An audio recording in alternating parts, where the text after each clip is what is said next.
Mais um encontro nosso para falar de eletrocardiografia e hoje nós vamos falar de aumento das câmaras.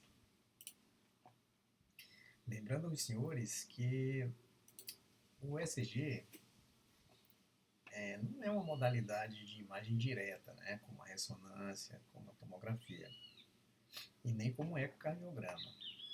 Ele é capaz de identificar anormalidades estruturais com valor clínico e prognóstico. O diagnóstico é baseado em despolarização mais longa e de maior voltagem. As ondas P largas e altas caracterizam o aumento atrial. Complexos QRS amplos e de alta voltagem sugerem sobrecarga ou hipertrofia ventricular. Depois a gente vai ver a diferença entre elas.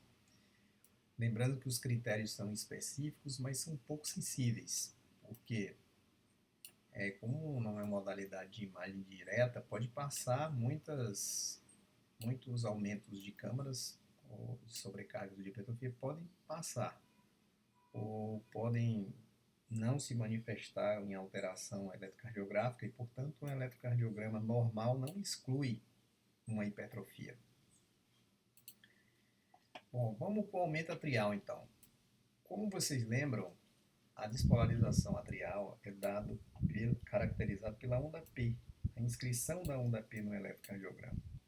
E quais são as características dessa onda P normal? A despolarização atrial, repetindo, é dado pela onda P. Os átrios são pequenos e, portanto, a atividade elétrica esperada também é pequena. A P geralmente tem de 1 a 2 milímetros. A porção inicial da onda P representa a ativação do átrio direito e a porção terminal da ativação do átrio esquerdo. Simples de entender, né? Uma vez que o átrio direito é onde fica o nó sinusal, a despolarização atrial começa aqui no nó sinusal, portanto, ela se propaga a partir do átrio direito para o átrio esquerdo. Então, a primeira metade da despolarização atrial representa o átrio direito, portanto. Então, que características são essas da despolarização atrial e, portanto, da onda P? Tem uma morfologia arredondada e monofásica, a duração em D2 geralmente menor do que 110, 120 milissegundos, a amplitude menor ou igual a 2,5 milímetros, o eixo entre mais 30 e mais 70, normalmente fica nesse intervalo, e em V1 ela tem uma característica de ser bifásica. Então, em V1 seria isso, né? A primeira porção, já que o eletrodo observador está a meio caminho do átrio direito e do átrio esquerdo, lembra daquele modelo de polo, onde você tinha o observador A observando o fenômeno elétrico aqui, né? Ele indo na direção ao eletrodo B, observador. Então, esse vê o fenômeno positivo, esse vê o fenômeno sendo positivo, esse vê o fenômeno negativo. E um observador a meio caminho aqui, né, que a gente chamou de C, observaria uma sequência bifásica. É esse eletrodo aqui, nessa situação, V1 observa a despolarização atrial, portanto, a meio caminho, né, então vê uma despolarização, primeiro uma onda positiva e depois uma onda negativa.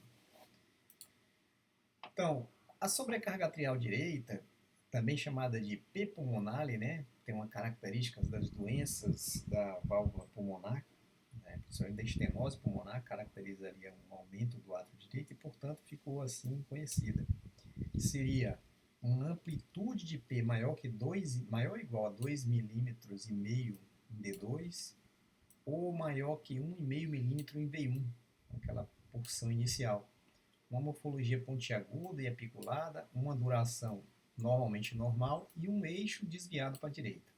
As causas frequentes: DPOC pulmonar, hipertensão pulmonar, estenose mitral avançada, estenose pulmonar avançada e embolia pulmonar aguda.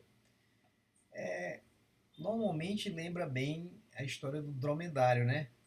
Aquele animal que tem uma corcunda, uma corcova alta, pontiaguda, representando uma pressão e amplitude.